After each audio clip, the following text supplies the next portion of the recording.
Olá, sejam muito bem-vindos ao primeiro episódio do programa Fronteiras da Saúde, o podcast do Núcleo Simers do Combate ao Exercício Ilegal da Medicina. Eu sou a Bruna Tertuliano, médica e diretora do Simers. Eu sou a Mônica Berg, médica e diretora do Simers.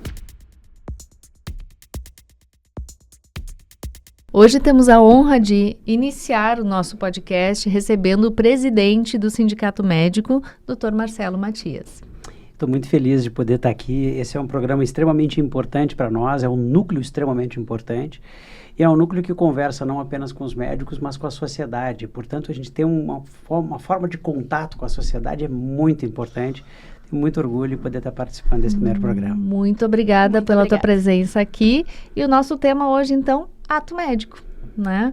Ato médico, seus direitos, as suas responsabilidades, e vamos conversar um pouquinho, então, sobre isso. Para começar, então, doutor Marcelo, qual é a lei que regula o ato médico no Brasil? Vamos conversar um pouquinho mais sobre isso. Ela foi uma lei extremamente importante, que teve um período muito longo de gestação, e ela teve alguns problemas no término da gestação. Eu sou obstetra, eu entro nesses detalhes, grande parte das complicações gestacionais ocorrem no início e no final, e a gente teve alguns problemas no final que foram os vetos, mas é a Lei 12.842 de 2013. Ela foi publicada num momento extremamente importante para a medicina, num governo que criou, na época, mais médicos, então ela foi criada num momento, infelizmente, de conflito, que era um momento que os médicos estavam na rua. E infelizmente ela recebeu vetos que descaracterizou, mas ela é uma lei muito importante, porque ela tentou estabelecer os limites entre aqueles que fazem a graduação em medicina, que são médicos, que são especialistas, e outras profissões que eventualmente, como vocês bem sabem, interferem um pouco naquilo que deveria ser apenas da medicina. Então foi uma lei extremamente importante para nós, estabelecendo ali algumas coisas bastante importantes, mas os vetos e as brechas possibilitaram as necessidades da existência do núcleo de vocês. Perfeito. E nessa lei, então, ficaram previstas algumas atividades privativas do médico. Quais serão essas? Especialmente o diagnóstico de doenças, que é uma das coisas mais importantes que nós fazemos, né? Assim como a prescrição de tratamentos. É bem interessante a parte de realização de procedimentos invasivos, porque mesmo que esteja na lei, aí a gente teve uma das maiores dificuldades que vocês enfrentam hoje. A indicação de internação e altas hospitalares é algo importante, a emissão de laudos, as perícias. Isso é bem interessante. Eu não conheço nenhum outro profissional que tenha interesse em emitir atestado de óbito. O atestado de óbito, não houve ainda caso de exercício ilegal da medicina no atestado de óbito. Mas, para todos os efeitos, algumas coisas importantes foram retiradas, e essas coisas são as que causaram mais impacto. Quando a gente olha isso, parece uma lei correta, porque tudo ali é efetivamente ato médico. O problema foram as brechas, no meu entender. Eu gostei da sua colocação. O atestado de óbito, realmente, ninguém quer transpor essa fronteira, né? Ninguém quer. Eu nunca vi, por exemplo, exercício legal da medicina em cirurgia oncológica. Eu nunca vi ninguém chegar assim: eu quero operar, quero fazer um Vertaimegs, que é da minha especialidade, eu acho que eu tenho condições. Não. Nunca vi isso, é interessante. A gente vê até em especialidades de alta complexidade, mas sempre os procedimentos mais lucrativos e não necessariamente os procedimentos mais complexos. É interessante, até um pouco interesseiro, né? Vamos lá. E nessa lei, quais são os direitos do médico, na lei do ato médico, e as responsabilidades que a gente pode comentar aqui? A realidade é o seguinte, assim, os direitos do médico seria ter, no meu entender, a parte mais importante dela seria ter aquela restrição das nossas atividades, para as quais nós não só fomos selecionados na origem da nossa formação, como nos graduamos e como nos mantemos estudando praticamente eternamente, né? Então, esse limite, esse estabelecimento seria a questão mais importante. Existe uma máxima que eu acho que é fundamental e que eu sempre utilizo na obstetrícia, porque na obstetrícia ela é muito importante, que quando dá certo, muito frequentemente é graças a Deus. Quando dá errado, frequentemente a acusação de que a culpa seria do médico, mesmo não sendo. Então é justamente essa a questão mais importante da lei do ato médico. A gente acabou ficando com grande parte da responsabilidade do sistema de saúde, inclusive coisas que não são nossas. A grande maioria dos casos que nós temos, os médicos não têm culpabilidade, mas eles são, no final das contas, chamados à responsabilidade pelos resultados.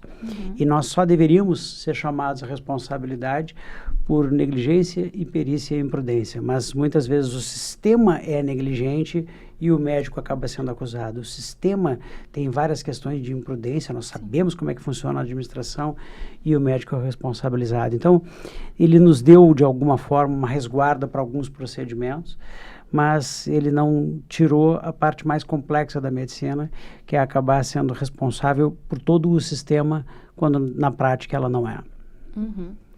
E assim, a gente sabe que é importante que tenha realmente algumas atividades que sejam exclusivas do médico, né? Realmente existe essa importância, mas por que isso realmente é importante, a exclusividade médica em algumas atividades, né, que estão descritas ali na lei? É sempre muito fácil a gente entender, Mônica, quando a gente olha, por exemplo, para um avião.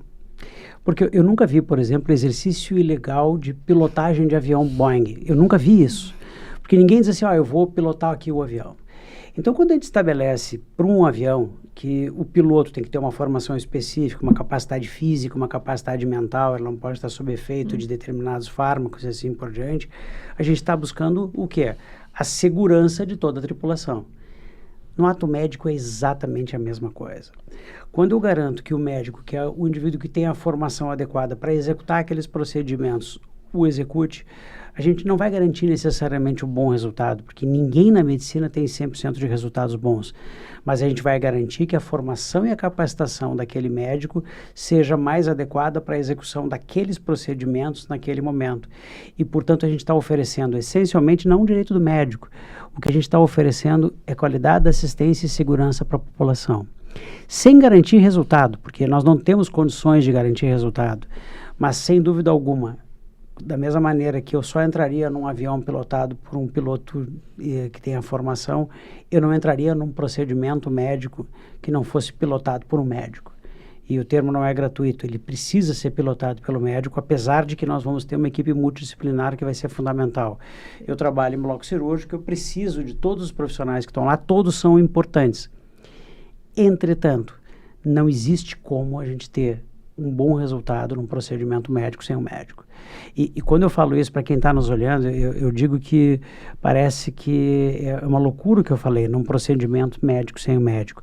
Mas o surgimento do núcleo de combate ao exercício ilegal da medicina, ele veio justamente ao encontro disso, porque procedimentos médicos passaram a ser executados por profissionais não médicos e isso coloca em risco a saúde da população. Então ele é um núcleo que trabalha essencialmente na defesa da saúde da população. E muitas vezes o pessoal confunde, eles acham que nós estamos fazendo uma coisa meramente corporativa, mas não. A questão corporativa nesse aspecto, ela obrigatoriamente, ela é obviamente paralela, mas o mais importante é garantir a segurança, ou pelo menos tentar garantir a segurança dos pacientes em quaisquer que sejam os procedimentos envolvidos por eles. E Marcelo, me diz uma coisa, como é que uma pessoa consegue identificar, como é que um passageiro vai identificar se esse piloto deve ou não estar ali? Como é que uma pessoa consegue identificar se esse profissional está exercendo ilegalmente a medicina? Adorei a tua pergunta. E esse é um dos problemas maiores, porque a gente já viu várias tentativas de burla do óbvio. Porque, historicamente, como eu sou mais velho do que a maioria das pessoas aqui, eu sempre digo, na minha época, quem usava o título de doutor era médico e advogado originalmente. E isso tem uma base histórica que não fomos nós que criamos, foi muito antes de eu me formar em medicina. Num determinado momento, o termo doutor começou a perder peso, porque vários outros conselhos começaram a determinar que qualquer um podia se autodeterminar como doutor, porque ele também detém conhecimento. E aí a gente perdeu isso. Por outro lado, a gente ganhou uma questão hoje, que a internet nos ajuda muito. Não tem como eu consultar um profissional que eu não consiga ter acesso ao histórico e à formação dele, pelo menos de uma forma básica, pela própria internet.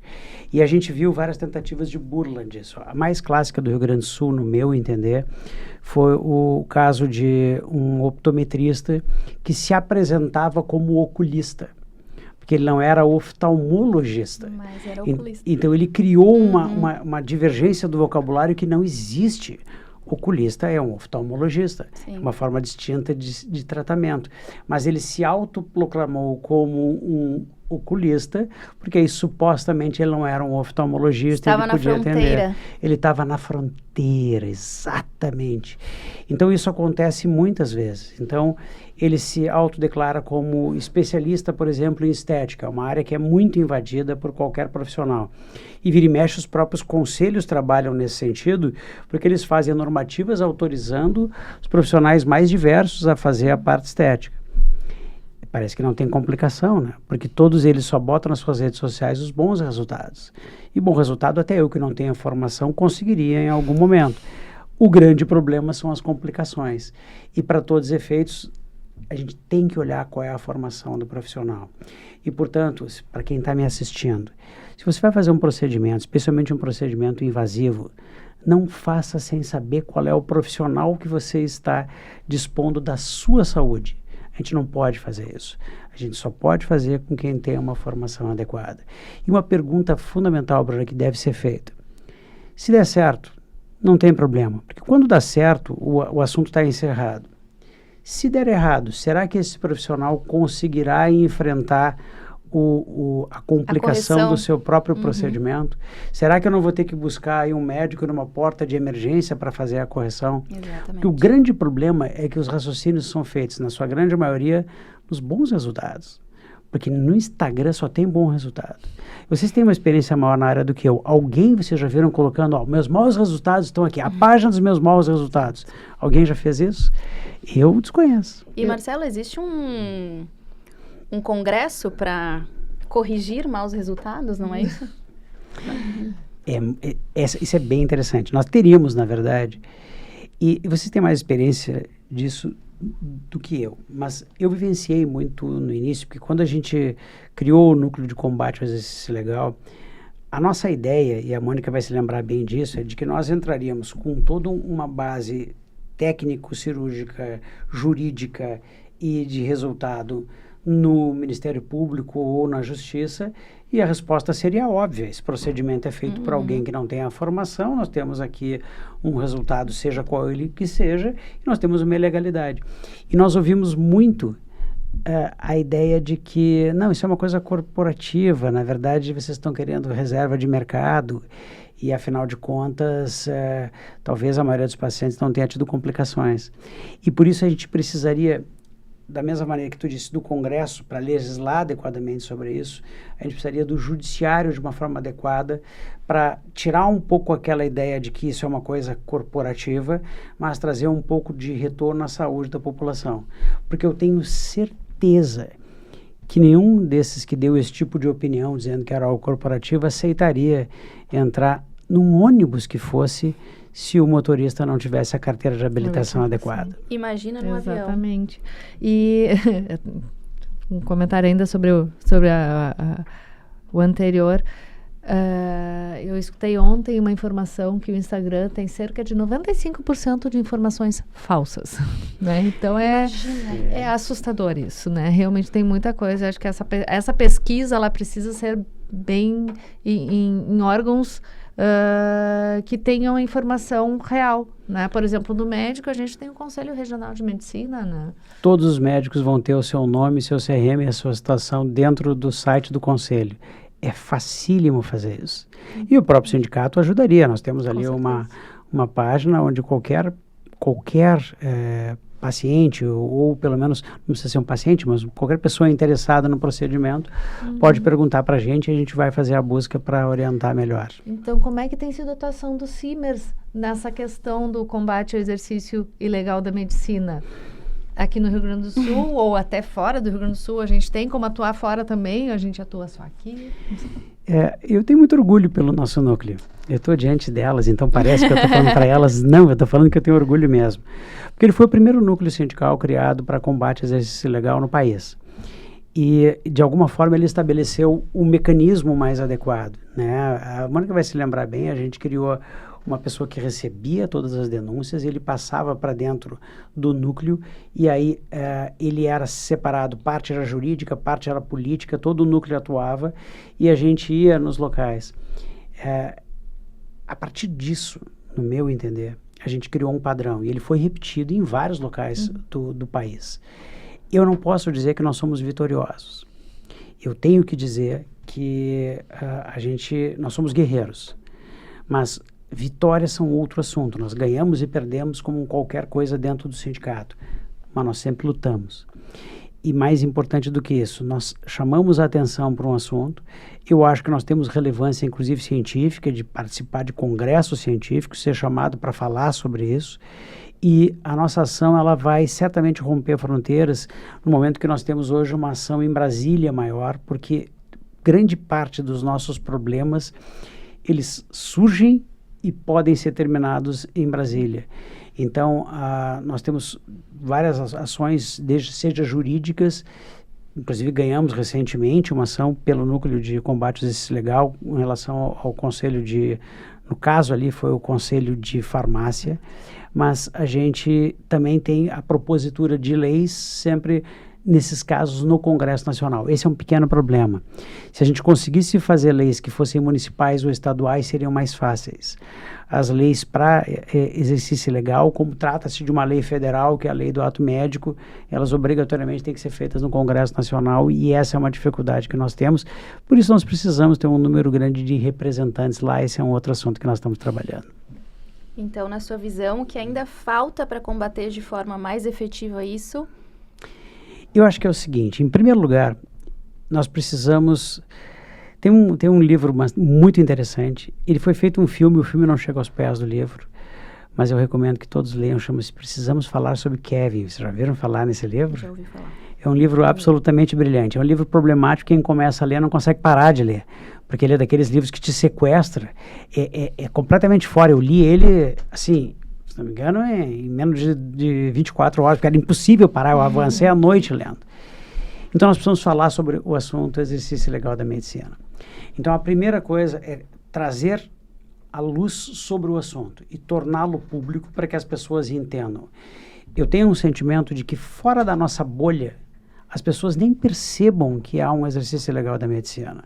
Chega um profissional numa cidade, ele diz que fez um curso de estética, ele se propõe a fazer determinados procedimentos e as pessoas que têm interesse em estética consultam um profissional que fez o curso de estética. E ele bota muitas vezes, a gente já viu vários nomes para essas coisas. Então, inclusive eufemismos, né? Fiz pós-graduações em estética. A gente quando vai ver a pós-graduação é algo que eu conseguiria fazer com uma facilidade muito grande. Então, a primeira coisa é falar sobre o assunto. A segunda questão que me parece fundamental é a gente internalizar isso da seguinte forma. Eu realmente gostaria de fazer algo que num passado distante do sindicato aconteceu, que foi uma jornada médico-jurídica. Uma jornada médico-jurídica a gente traz advogados e médicos, primordialmente, mas não exclusivamente, e a partir disso discutimos pontos primordiais do exercício profissional juntos.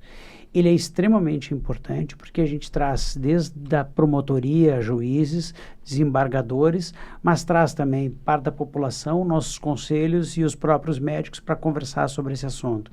E eu acho que esse tipo de momento seria extremamente positivo para a gente conversar sobre isso com o judiciário. Vamos organizar, então, né? Desafio aceito. Ele está lá, tá no forno.